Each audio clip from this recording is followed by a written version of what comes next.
Hello, environmental science students. My name is Sarah Davy Dillon, and I'm an environmental science tutor. I'm here today to give you a little how-to guide on how to do a discussion post. So there's a few steps that we're gonna review. We're gonna review the netiquette, the instructions and rubric, reading the corresponding textbook pages, reviewing the content from the module, taking notes, creating a Word document, making your post, and then responding to a peer. So how you can find the netiquette, you'll want to go to the home page, click the link to the syllabus, and scroll down to Learning Environment. So here's the syllabus. Under Learning Environment, we have these 6 netiquette guidelines that provide a supportive, positive, and constructive learning environment. The first one is to remember that there is a human being on the other side of the screen who may come from a diverse background. Number 2, we always want to maintain an environment of constructive criticism. Respond to the ideas, not the person. Number 3, avoid bringing up irrelevant topics. Number 4, be careful when using sarcasm or humor. Without social cues, we really don't understand where that's coming from. We want to use plain text and not capital letters because that's equivalent to shouting. And we always want to communicate clearly and concisely using proper grammar and spelling. So the first step is going to the discussion and reading the instructions. So here we have a screenshot of the natural selection discussion. We want to review the relevant material in our textbook and the page numbers are given. We want to review the content about natural selection and rewatch the video in the evolution tab in this week's content page. Then as we go down, we see the due date, we see the 3 questions and prompts, and then additionally, we have these links to additional resources, and we want to explain yes or no and give a response, a reason. We also want to provide citations and be aware of our word count. Below that, it also gives the instructions for our response to peers. And below that is the grading, that's the rubric, and that's going to show you how this assignment is graded and what's expected. So the next step is to read the relevant pages in the textbook. For the natural selection discussion, it was pages 50 through 54. And this is a picture of the textbook, page 50, where natural selection section starts. You'll notice that natural selection is in bold. That's a vocabulary word, and those are good words to really pay attention to. You might want to take notes on those, and that'll help you in the quizzes and exams.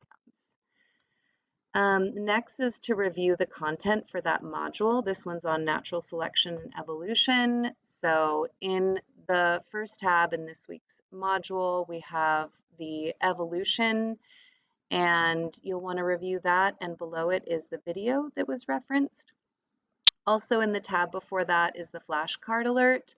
That's all your vocabulary, and it's great to pay attention to those as you're reading the textbook and utilize those words in the discussion post. The next thing that I do is take notes. I do this while I'm reading the textbook pages, reviewing the content page, and like I mentioned, I focus on the new vocabulary. So here's some examples of my notes. The first page are my notes from the links to the articles in the discussion post. The second page are my notes on the vocabulary words that I'm going to try to utilize in the discussion post. And then the third notes are the discussion prompts and my notes on that are the rough draft that'll turn into my post. The next thing that I do that I recommend is creating a Word document.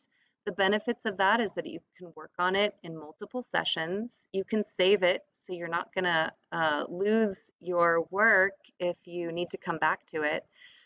You can copy and paste the discussion prompts into the Word document, and it also is easy to proofread and edit. So here's a screenshot of a Word document. I've just gone ahead and copied and pasted the prompts for the discussion into that, And it just helps me make sure that I'm answering all the questions, following all the instructions, and making sure that I have that word count. And you can keep those questions in there or you can delete them. Next, it's time to post. So you want to make sure that you post on time. This helps advance the discussion and gives your classmates time to respond.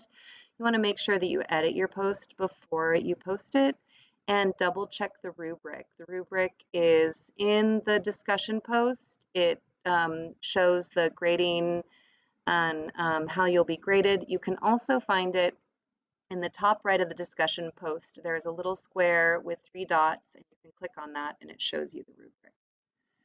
And here's a screenshot of my discussion post that I did for natural selection. You'll notice that I answered all the prompts. I gave a link to the case study that I used, and I made sure to cite all of my sources. Next thing you'll do is respond to a peer. So you'll want to go ahead and review those instructions for the discussion post. You want to make sure you hit the word count. You want to make sure that you advance the discussion and remember the netiquette. Here is my post that I responded to for natural selection. And I went ahead and advanced this discussion by utilizing the information that I found in the modules tab on evolution. So to review, it's important to review the netiquette, read the instructions and rubric, read the corresponding textbook pages, review the content, take notes, create a Word document, make your post on time, and respond to a peer. Okay, everyone, have fun and be kind.